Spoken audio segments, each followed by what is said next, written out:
He doesn't appreciate it. I say that all the time. That's funny. So that sometimes it's sweet to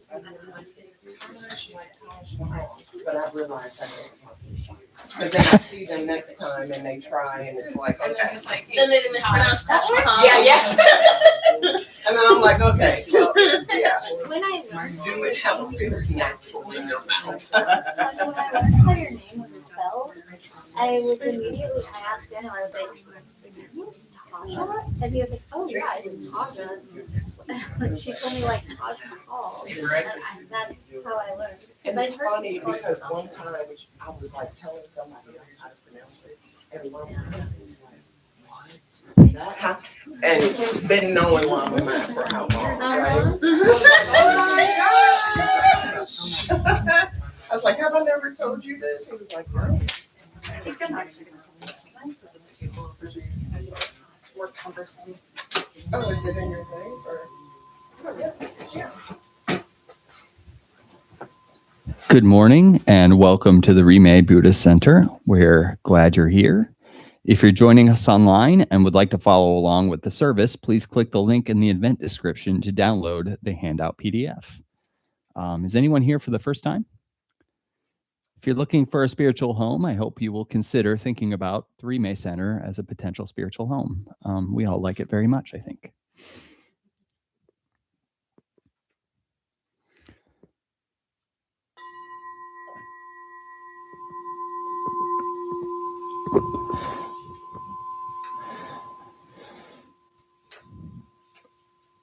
Refuge vows.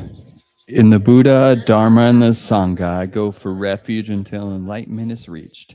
May my generosity and accumulations of merit bring benefit to all beings, and may all beings actualize perfect Buddhahood. In the Buddha, Dharma, and the Sangha, I go for refuge until enlightenment is reached.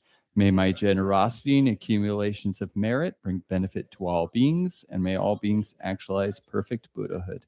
In the Buddha, Dharma, and the Sangha, I go for refuge until enlightenment is reached. May my generosity and accumulations of merit bring benefit to all beings, and may all beings actualize perfect Buddhahood. Four immeasurables. May all beings be endowed with happiness. May all beings be free from suffering. May all beings never be separated from happiness. And may all beings abide in equanimity, undisturbed by the eight worldly concerns. May all beings be endowed with happiness. May all beings be free from suffering. May all beings never be separated from happiness. And may all beings abide in equanimity, undisturbed by the eight worldly concerns. May all beings be endowed with happiness. May all beings be free from suffering. May all beings never be separated from happiness. And may all beings abide in equanimity, undisturbed by the eight worldly concerns. For as long as space endures, and for as long as living beings remain, until then may we too abide to dispel the misery of the world. Seven-limbed prayer. Reverently, I prostrate with my body, speech, and mind and present clouds of every type of offering, actual and mentally transformed. I declare all my negative actions accumulated since beginningless time and rejoice in the merits of all holy and ordinary beings. Please remain until samsara ends and turn the wheel of Dharma for sentient beings. I dedicate the merit created by myself and others to the great enlightenment.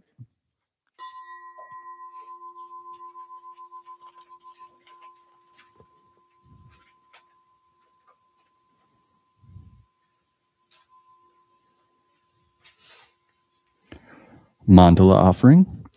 This ground, anointed with perfumes, strewn with flowers, adorned with Mount Meru, the four continents, the sun, and the moon.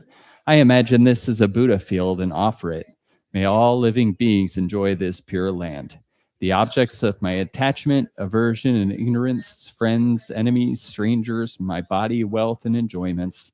Without any sense of loss, I offer this collection. Please accept it with pleasure and bless me with freedom from the three poisons. Idam Guru Ratnam Mindalakam Niyatemi. All right, it is at this time that I'm going to lead you in a guided Tonglen practice, Tonglen meditation. So I want you to sit up as straight as you can and gently close your eyes. Find your comfortable position. And begin by taking 3 deep, heavy breaths.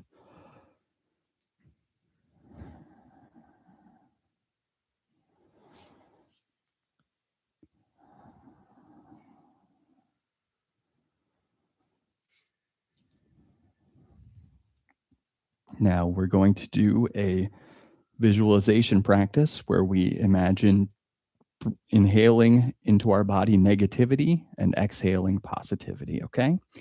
And so I want you to bring to mind someone that you know that is suffering. It can be someone suffering a loss or financial hardship or an illness, any of the things that people suffer with, any of the many things people suffer with. Bring to mind this person or this group of people.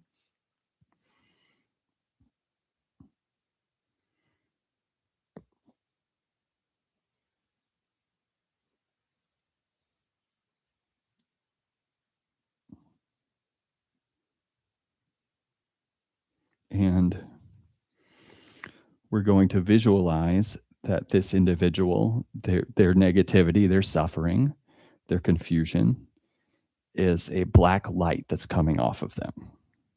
Okay? And we're going to imagine that we can breathe in and inhale this black light into our bodies through the nose. And try to mentally carry the thought, through this, may they be free of suffering and negativity. Through this, may they be free of suffering and negativity.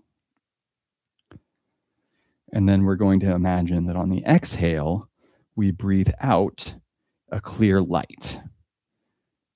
And we pass this clear light onto them. So we're going to mentally try to say, through this, may they have temporary and ultimate happiness. Okay? And what we're doing is we're taking in their suffering and we're trying to pass on to them love and compassion. So breathe in the black light. May you be free of suffering. Breathe out the white light. May you have happiness. In suffering, out happiness. In suffering, out happiness. And we'll sit and do this for a few minutes.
Supplication to the Buddha.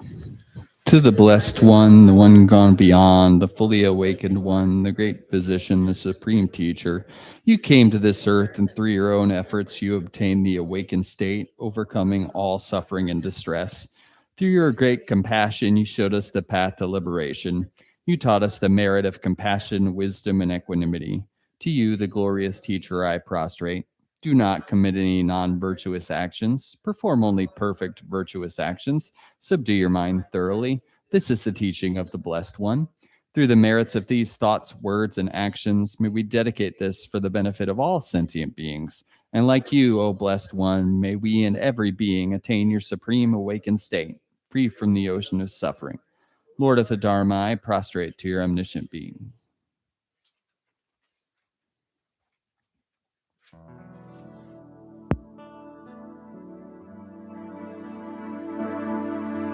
Om Muni Muni Ma Muni Soha.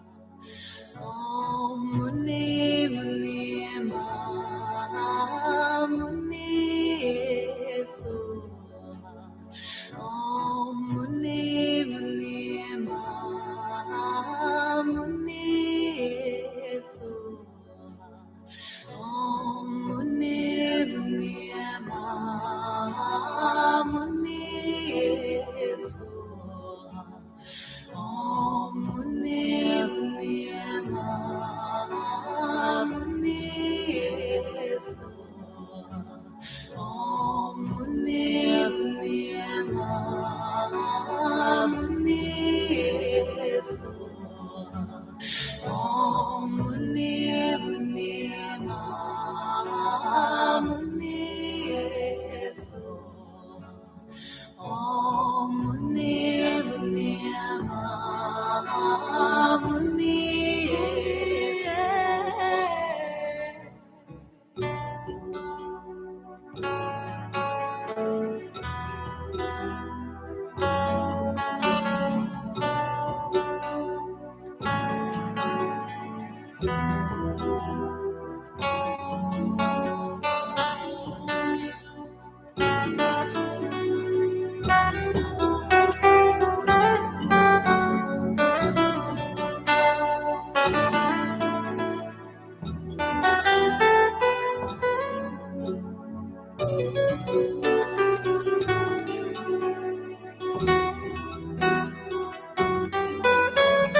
Om Muni Muni Ma Muni Om Muni Muni Ma Muni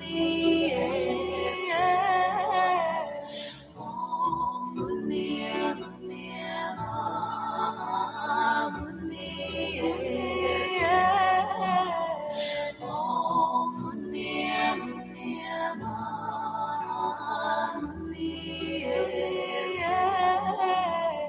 Om Muni Muni Ma Muni Om Muni Muni Ma Muni Om Muni Muni Ma Muni Om Muni Muni Ma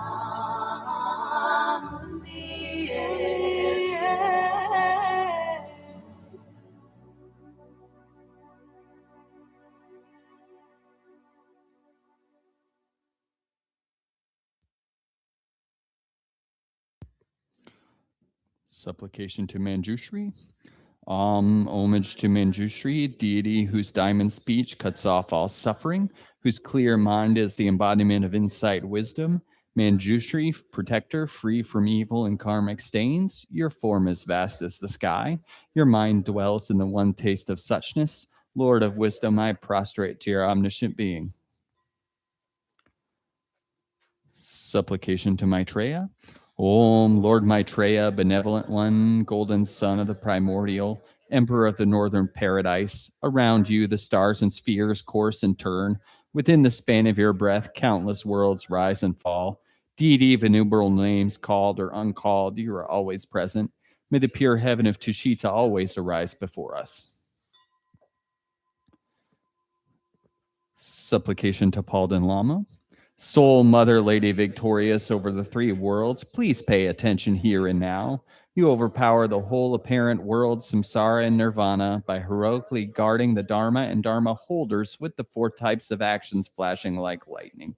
You soar up openly like the full moon in the midst of a garland of powerful Dharma protectors. Powerful Dakini protector, I prostrate to your omniscient being. All right. So for this next meditation session, I would like to lead you in a practice called metta. And it's a practice that's similar to Tonglen, but not the same. So I want to ask you to sit up as straight as you can again and close your eyes again and silence your phone. And we'll begin by taking 3 deep breaths again, just like we did before.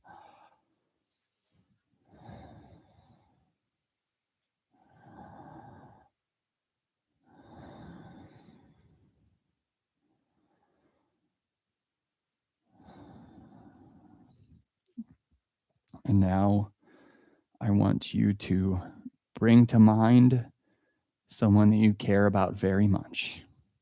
Someone that you care about very much.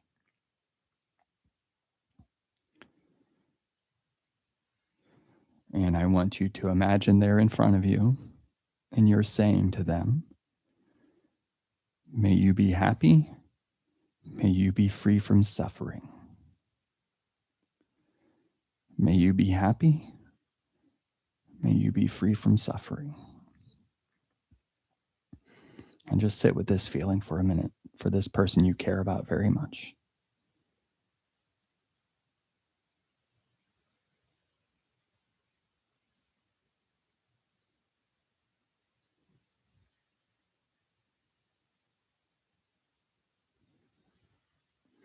May you be happy. May you be free from suffering.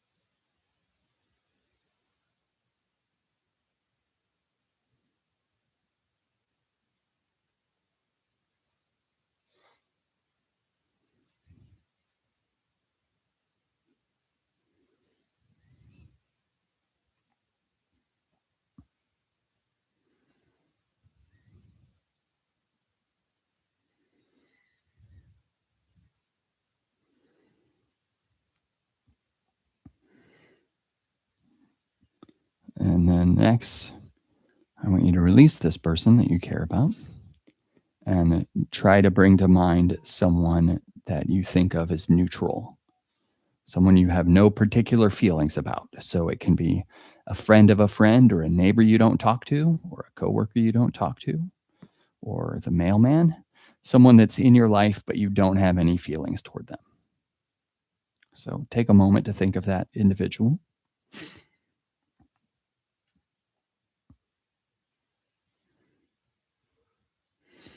And then imagine this neutral person is in front of you. And we're going to imagine saying the words to them as well. May you be happy. May you be free from suffering. May you be happy. May you be free from suffering.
Now, I want you to release your neutral person, and I want you to bring to mind what we call the negative person.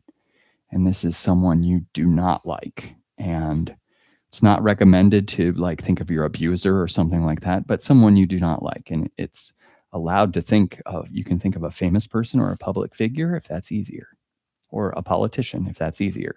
So bring to mind someone that you don't like and imagine they're in front of you. And again, we're going to imagine saying, even to this person, may you be happy. May you be free from suffering. May you be happy. May you be free from suffering.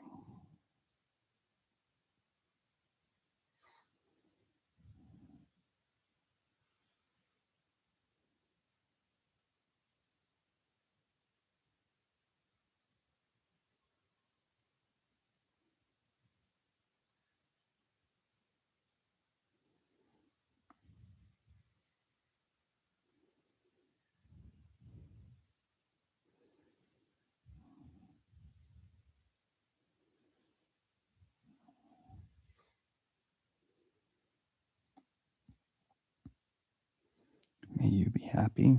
May you be free from suffering.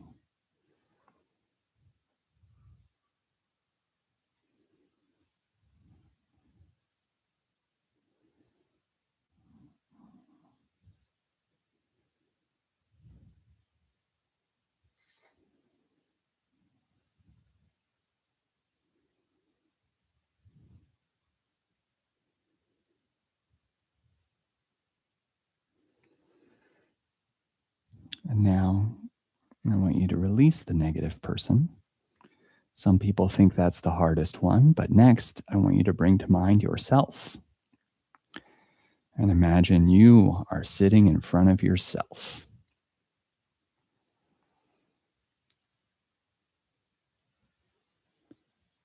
And I want you to imagine, again, doing the same thing, saying these words to yourself. May you be happy. May you be free from suffering. May you be happy. May you be free from suffering.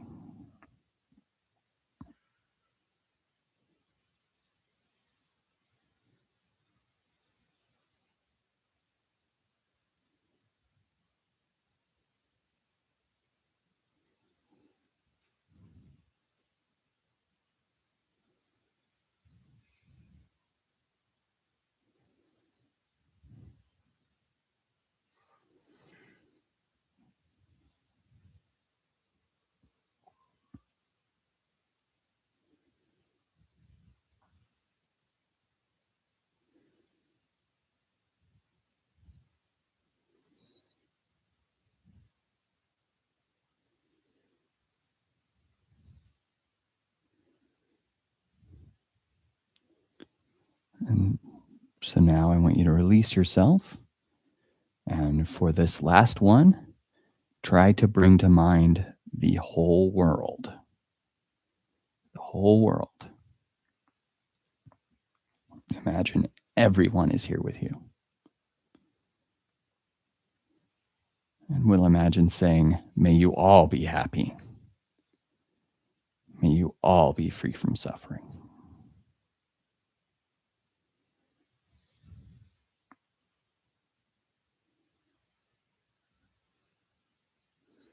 May you all be happy. May you all be free from suffering.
Now I want you to release that thought of thinking about everyone in the room with you.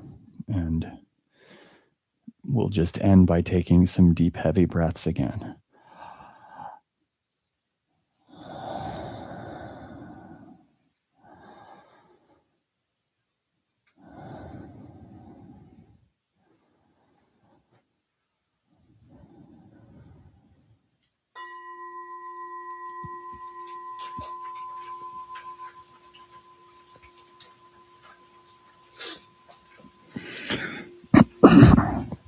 Thank you for doing that with me. Lojong lineage prayer. For the sake of all beings to attain enlightenment, I turn to the source of the ultimate mind training, to the perfect Buddha Shakyamuni who taught the profound path of the two truths. I pray, let your sun of wisdom dawn in my heart. To the lords of the Dharma, Nagarjuna and Nisanga, and to the great-hearted Shantideva, who mapped the vast path of the Bodhisattva, I pray, ignite the flame and bodhicitta in me.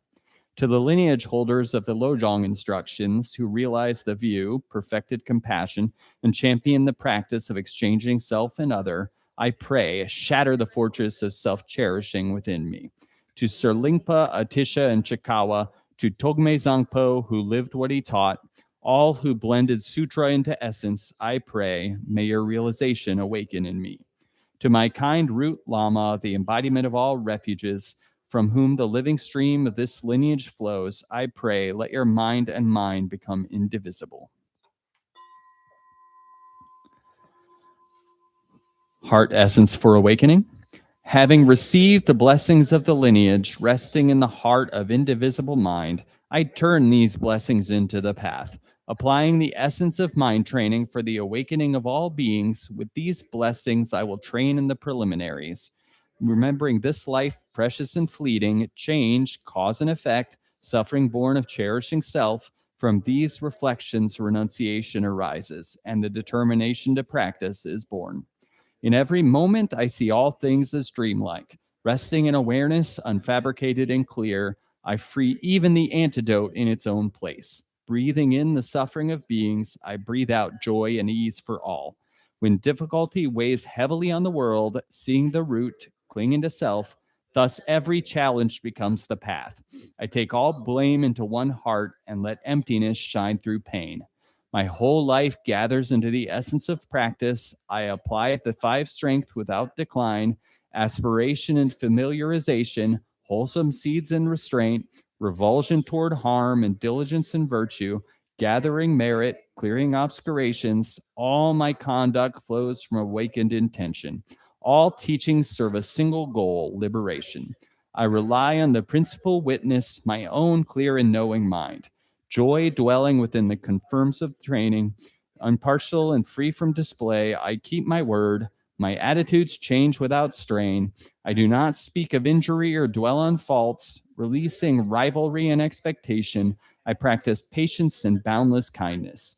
In short, with these blessings, all I do arises from one pure intention to bring benefit to all beings. Patience and courage are my refuge. I train unceasingly in the three difficulties.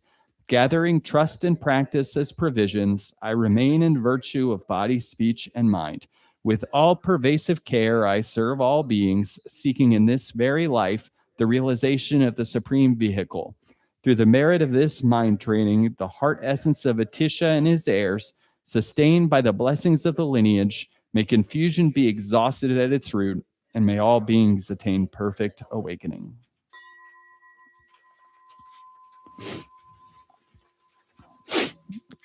Vajrasattva mantra.